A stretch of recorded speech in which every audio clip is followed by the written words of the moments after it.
आप सभी का मेरे इस चैनल पर स्वागत है। दोस्तों, अगर आपने मेरे चैनल को अभी तक सब्सक्राइब नहीं किया है तो सब्सक्राइब कर लीजिए। साथ ही साथ बेल आइकन को प्रेस करना मत भूलिएगा। इससे आपको आने वाले समय में सभी वीडियोस की नोटिफिकेशन समय से मिलती रहेगी। दोस्तों, इस चैनल पर आपको सभी प्राचीन जातियों जैसे गुज्जर और गडरियास इत्यादि की जानकारी यहाँ पर आपको मिलेगी।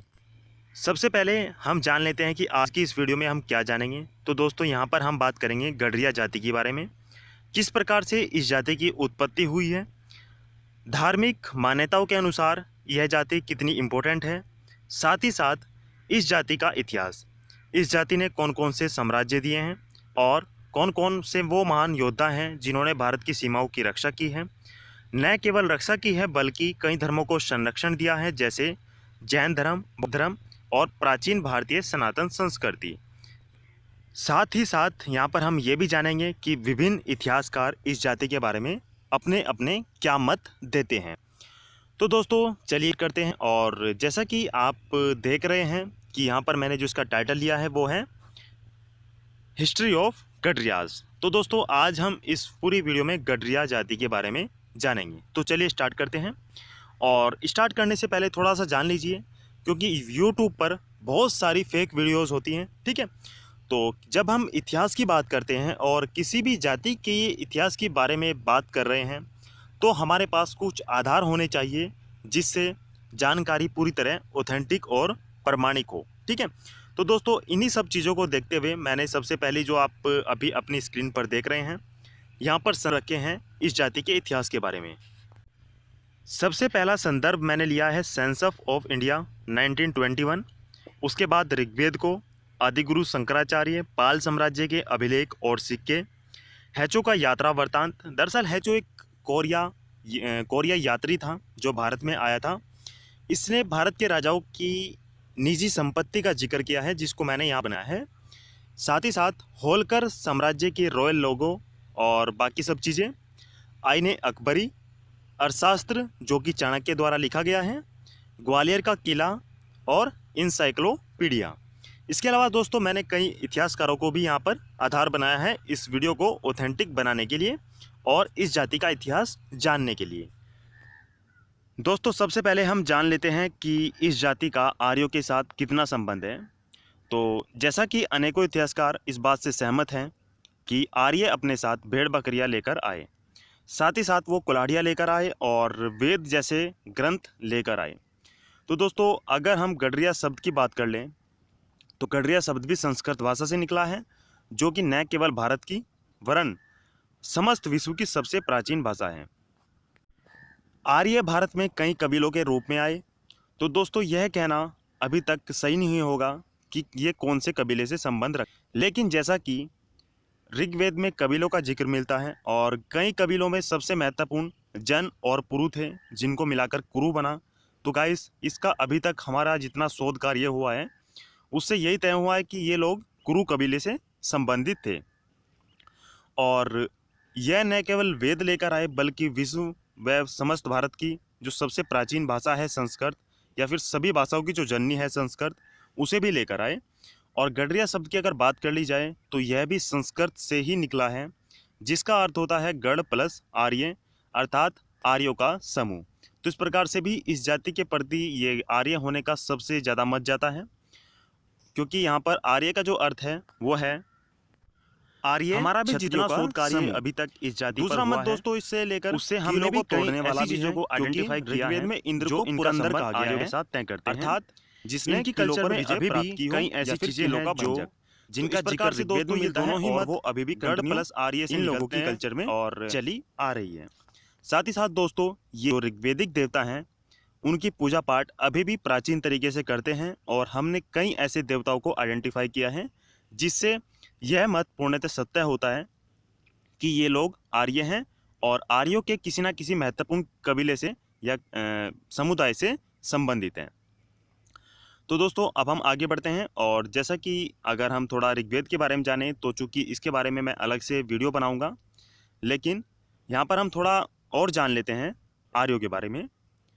तो ऋग्वेद में आर्य शब्द का भी 36 बार जिक्र किया गया है और ये लोग भारत में आए इसकी जानकारी हमें ऋग्वेद से मिलती है, और साथ ही साथ कुछ और प्राचीन ग्रंथ जैसे जैन अवस्था एक धार्मिक ग्रंथ है, उससे भी इस बात की सूचना मिलती है कि ये लोग बाहर से भारत में आए।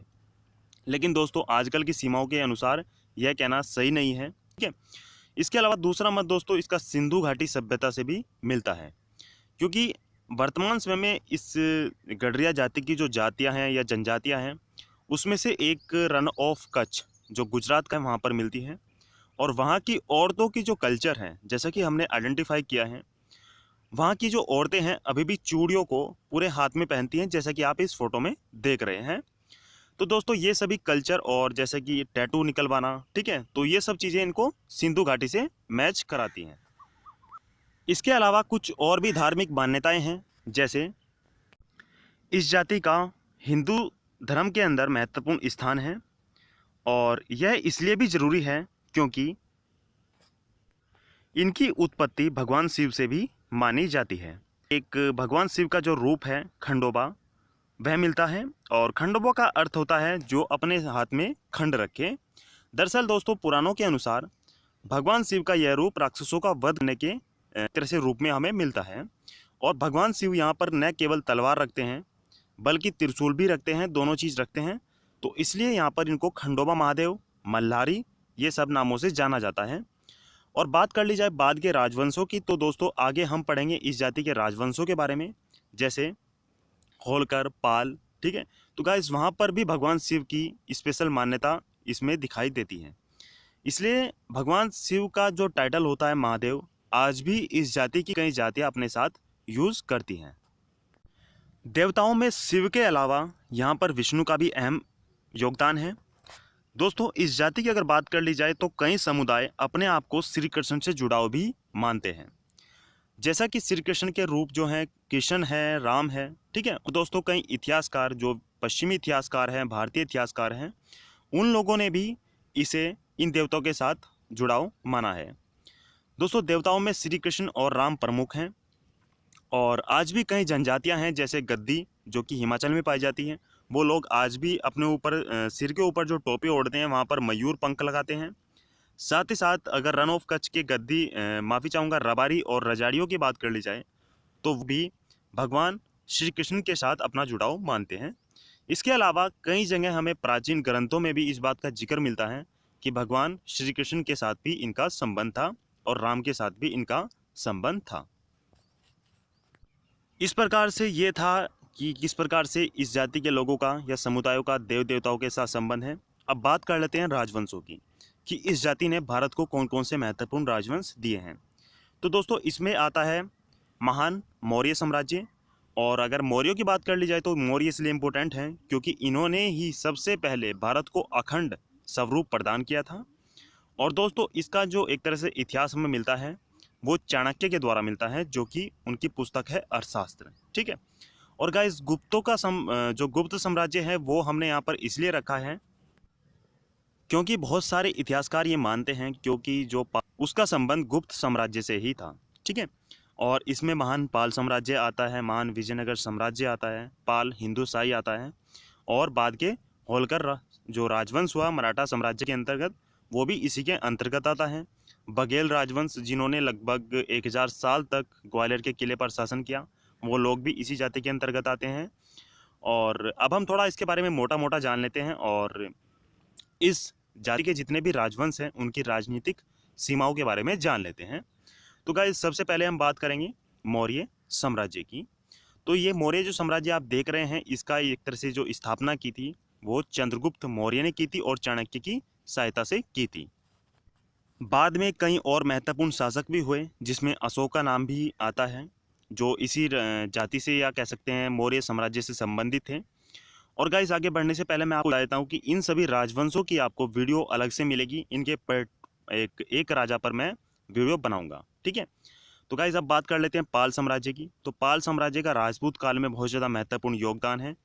इन्हें समस्त उत्तर भारत का स्वामी भी कहा जाता है। और गाइस ये राजवंश कई और चीज़ों के लिए महत्वपूर्ण है क्योंकि इस राजवंश की जो सुना होगा कि राजपूत बंगाल से उधारी तलवारों से लड़ते थे, जो वर्तमान बंगाल है, तलवार है, इन लोगों की ही देन है। समय में जो बांग्लादेश है वहाँ पर इन लोगों का शासन था, जो साथ ही साथ इन्होंने समस्त उत्तर भारत के अंदर से अपने मखमल का पूरा थान निकल जाता था। तो वो भी पाल साम्राज्य के समय की सेनाएं इतनी बड़ी थी। तो इस प्रकार से दोस्तों पाल साम्राज्य भारत के राजपूत कारगिल में उसने जिक्र किया है कि 50,000 हाथी ये लोग अपनी सेना में जो कि हर्ष के सत्ता हटने के बाद ये सत्ता में आए। राजवंश के जो इन लोगों का इन्हीं के कायदा ही यही था गुर्जर कि वो 50,000 हाथी के साथ निकलते बहुत लंबे समय तक संघर्ष। इसके अलावा गाइस 16,000 का जिक्र मिलता है जो केवल इनके साम्राज्य से हमें सेना में अब्बासी कपड़े धोने के लिए लोग मिलते हैं। तो इस प्रकार से ये राजवंश बहुत ज्यादा महत्वपूर्ण जानकारी मिलती है कि इन लोगों का व्यापार भी बहुत ज्यादा समृद्ध था और समस्त बंगाल की खाड़ी पर ये एक तरह से जो दक्षिण पूर्व एशिया की कंट्रीज़ हैं उनके साथ भी इनके संबंध थे और दोस्तों तिब्बत के साथ संबंध थे। तो इस प्रकार से पाल साम्राज्य बहुत ज़्यादा महत्वपूर्ण है और इनके अभिलेखों से हमें इनके सूर्यवंशी होने का प्रमाण मिलता है। साथ ही साथ एक घटना भी है जिसमें ये गुर्जरों से हारने के बाद, ठीक है, गुर्जर जब इन्हें हरा देते हैं उसके बाद ये एक यज्ञ करते हैं कन्नौज के अंदर, जिसमें गुर्जर राजा भी आमंत्रित होते हैं। और उस यज्ञ में क्या होता है कि एक घटना महत्वपूर्ण है जिसमें गुर्जर राजा को द्वारपाल की तरह खड़ा कर दिया जाता है। क्योंकि गुर्जर जो है अपना एक तरह से जुड़ाव लक्ष्मण के साथ मानते हैं, जिससे एक बड़े भाई और छोटे भाई वाली बात भी आती है यहाँ पर। और इतिहासकार इस मत को भी समर्थन देते हैं कि जो कि पाल थे वो भगवान राम से संबंधित थे और गुर्जर लक्ष्मण से संबंधित थे, ठीक है। तो गाइस इस प्रकार से इनके अभिलेखों पर हमें सूर्य का अंकन मिलता है, जिससे ये मत पूर्णतः सत्य हो जाता है कि इनका संबंध सूर्यवंशी क्षत्रियों से था। दोस्तों जो बंगाल का पाल राजवंश है इसकी स्थापना गोपाल ने की थी 750 में और उसके बाद धर्मपाल इसका एक महत्वपूर्ण शासक हुआ, ठीक है। और गाइस इन लोगों ने कई महत्वपूर्ण चीज़ें भारत के अंदर बनवाई, जैसे विक्रमशिला और नालंदा और भी कई यूनिवर्सिटीज़ हैं उस समय की जिनको इन लोगों ने संरक्षण दिया और बनवाया। साथ ही साथ इन्होंने बुद्धिज़्म को बहुत ज़्यादा संरक्षण दिया, ठीक है। और गाइस अब हम बात करते हैं मध्यकाल के एक साम्राज्य की जिसका नाम है विजयनगर साम्राज्य। पहले भी मैं आपको बता देता हूं कि इन लोगों ने कई भारत को महत्वपूर्ण राजा दिए हैं, जिसमें हिंदू पाल जो शाही वंश है, ठीक है दोस्तों, इसने कई राजा दिए हैं जैसे जयपाल, आनंदपाल, सुखपाल, ठीक है। यहाँ तक कि जो जयपाल था, जयपाल ने तो गजनवी पर भी आक्रमण किया था, जहाँ से मोहम्मद गोरी महमूद गजनवी ये लोग आए थे। दोस्तों ये राजा इतने स्वाभिमानी थे कि जब ये युद्ध में हार गए बाद इन्होंने अपने आप को स्वयं जला लिया और बाद में इनके जो बेटों के साथ युद्ध हुआ, अगर वो हारे तो वो जंगलों में चले गए, ना कि इन्होंने किसी की अधीनता स्वीकार की। दोस्तों जब दिल्ली में तुगलक शासन कर रहे थे तब दो महत्वपूर्ण राजाओं जिसमें हरिहर बुक्का का नाम आता है, इन्होंने विजयनगर साम्राज्य की स्थापना की साउथ में। दक्षिण भारत का यह राजवंश कई लिहाज से महत्वपूर्ण है क्योंकि इन्होंने बहुत बड़े बड़े भव्य नगर बसाए, जिसमें विजयनगर है अर्थात विजय का शहर, और साथ ही साथ कई महत्वपूर्ण इमारतें हैं जो दोस्तों आज भी हम्पी के खंडर के रूप में जानी जाती हैं। विजयनगर साम्राज्य का इतिहास बहुत ज़्यादा समृद्ध है दोस्तों। इनका बहमनियों के साथ बहुत ज़्यादा टकराव चलता था और इसी टकराव के कारण एक बार ये हार गए और उसके बाद जो हम्पी या विजयनगर था उस पर आक्रमण हुआ और आज भी वो खंडर के रूप में हमें मिलता है। इसी राजवंश की एक दूसरी शाखा बघेल जो कि पाल हैं, ठीक है, और इनका नाम जो ग्वालियर का किला है वहाँ पर मिलता है। इन्होंने ग्वालियर पर भी 1000 साल से ज़्यादा तक शासन किया और वहाँ पर हमें लगभग 100 की सूची मिलती है। दोस्तों ग्वालियर का किला भी बहुत ज़्यादा महत्वपूर्ण है क्योंकि सबसे पहले यहाँ पर पालों ने लगभग 1000 साल तक शासन किया, उसके बाद गुर्जरों ने किया और उसी के बाद इनके जो सामंत राजा हुए, जैसे जो बाकी राजपूत और राजपूताना के राजा हुए, उन लोगों ने यहाँ पर शासन किया। इस प्रकार से ग्वालियर का किला भी इनके इतिहास के लिए महत्वपूर्ण है। और दोस्तों बाद में जब मराठा राजवंश एक तरह से मराठा साम्राज्य का उदय हुआ तो वहाँ पर होलकरों का बहुत ज़्यादा महत्वपूर्ण स्थान है। ये लोग मराठा राजवंश के सबसे महत्वपूर्ण स्तंभ थे और इसकी स्थापना सूबेदार मल्हार राव होलकर ने की थी। गाइस ये राजा इतने महत्वपूर्ण थे कि इन्होंने जो भगवा झंडा है मराठों का उसे अटक से कटक तक फहराया था और विजय प्राप्त की थी। साथ ही साथ इन्होंने कई महत्वपूर्ण राजा दिए जिसमें मल्हार राव होल का योगदान तो महत्वपूर्ण है ही, जिसमें अहिल्याबाई होलकर, जिन्हें देवी का दर्जा प्राप्त है, एक ऐसी शासिका भी मिली जिन्होंने संपूर्ण सनातन संस्कृति या ऐसे शहर, ऐसे मंदिर जो खंडित हो चुके थे, उनके जीर्णोद्धार के लिए अपनी पूरी संपत्ति दान में दे दी थी। तो इस प्रकार से दोस्तों अहिल्याबाई जो देवी है, राजमाता है इंदौर की, उनका भी महत्वपूर्ण स्थान है और इन्होंने इंदौर शहर भी बसाया था जो वर्तमान समय में है मध्य प्रदेश के अंदर। साथ ही साथ इन्होंने अपने समकालीन उत्तर भारत के जितने भी राजवंश थे उन सभी को हराया था, चाहे इसमें जाट हो या फिर सिख हो, ठीक है। और दोस्तों साथ ही साथ इनकी एक महत्वपूर्ण बात है कि इन्होंने अंग्रेजों को भी हराया था और पेशवाओं को भी हराया था जब पेशवाओं ने इनका साथ देना छोड़ दिया था अंग्रेजों के खिलाफ।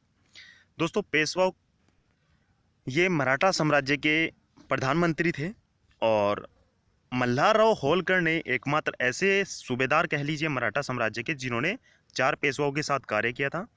और बाद में इन लोगों ने जब अंग्रेजों को हराया तो एक तरह से अंग्रेज इनके दरबार में जो वेलेस्ली की सहायक संधि थी उस पर हस्ताक्षर हुए थे, तो अंग्रेज इनके दरबार में नीचे बैठते थे और चप्पल जूते उतार कर बैठते थे। तो इससे भी इनकी शक्ति का पता लगता है। गाइज ये कुछ महत्वपूर्ण बातें थी जो मैंने आपको गडरिया जाति के इतिहास के बारे में बताई और ये बहुत छोटी, बहुत कम है।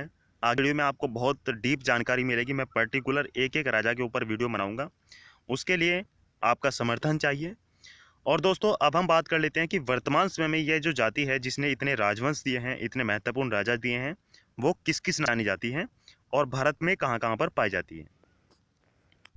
इसमें सबसे जो महत्वपूर्ण नाम आता है वो आता है पाल, ठीक है। दोस्तों पाल टाइटल जो आज के समय में उत्तर भारत के गडरिया लगाते हैं, तो ये सभी बंगाल के पाल शासकों के वंशज माने जाते हैं क्योंकि इनमें बहुत ज़्यादा जो आबादी मिलती है वो निखर की मिलती है, जो समस्त हरियाणा और वर्तमान उत्तर प्रदेश और उत्तराखंड का जो देहरादून वाला एरिया है वहाँ पर निखर मिलते हैं। और ये सभी इनका जो इतिहासकार मानते हैं वो ये है कि इनको जो कन्वर्ट किया था वो आदिगुरु शंकराचार्य ने किया था बुद्धिज़्म से दोबारा हिंदुज़्म में, इसलिए इनको निखर कहा गया है, ठीक है। और दोस्तों ये बहुत ज़्यादा महत्वपूर्ण है कि टाइटल होता है वो कई अन्य लोग भी लगाते हैं, तो इसलिए ये बहुत सावधानी से नोट करना चाहिए कि क्या वो किस जाति से संबंधित हैं। इसके अलावा अगले गाइज जो बघेल हैं, बघेलों के बारे में आपको बता चुका हूँ। ग्वालियर की जो हिस्ट्री है, ठीक है, वहाँ पर बघेलों का शासन था और लगभग पाल बघेल जो 100 से भी ज़्यादा शासक हैं उनके नाम वहाँ पर मिलते हैं। इसके अलावा गाइज होलकर की बात कर ली जाए तो ये लोग महाराष्ट्र में मिलते हैं। और गद्दीज जिनके बारे में मैंने आपको शुरुआत में बताया था कि वो अपने टोपी के ऊपर आज भी मयूर पंख लगाते हैं, जो श्री कृष्ण से काफ़ी जुड़ाव अपना मानते हैं, तो ये लोग हिमाचल में मिलते हैं। बात अगर कुर्बाओं की कर ली जाए तो गाइज कुर्बा जो होते हैं, कुर्बा कर्नाटक के अंदर मिलते हैं और इनका संबंध विजयनगर साम्राज्य जो हरियर बुक्का से है। इसके अलावा रायकर रजाड़ी मालधारी ये वर्तमान गुजरात में मिलते हैं और रन ऑफ कच्छ इनका कोर एरिया है। भारवाड़ भी यही लोग हैं। और गाइस गडरिया तो एक कॉमन नेम है जो समस्त भारत में बहुत सारे लोग लगाते हैं। मध्य प्रदेश में कुछ लोग अपने नाम के आगे ही गडरिया टाइटल लगाते हैं। इसके अलावा निखर के बारे में आपको बता चुका हूँ कि निखर क्या है और जो बंगाल के पाल हैं उनसे संबंधित है। इसके अलावा धनगर, धनगर एक महत्वपूर्ण नाम है जिसके बारे में हमें भगवान शिव के खंडोबा मल्हारी रूप से मिलती है, ठीक है। तो दोस्तों इस प्रकार से सभी नाम हैं पाल, बघेल, होरकल, गद्दी, कुर्बा, रायका, रजाड़ी, भारवाड़, गडरिया, निखर, धनगर, ये सभी इसी जाति के नाम हैं जो कि अलग अलग क्षेत्रों में अलग अलग नाम मिलते हैं।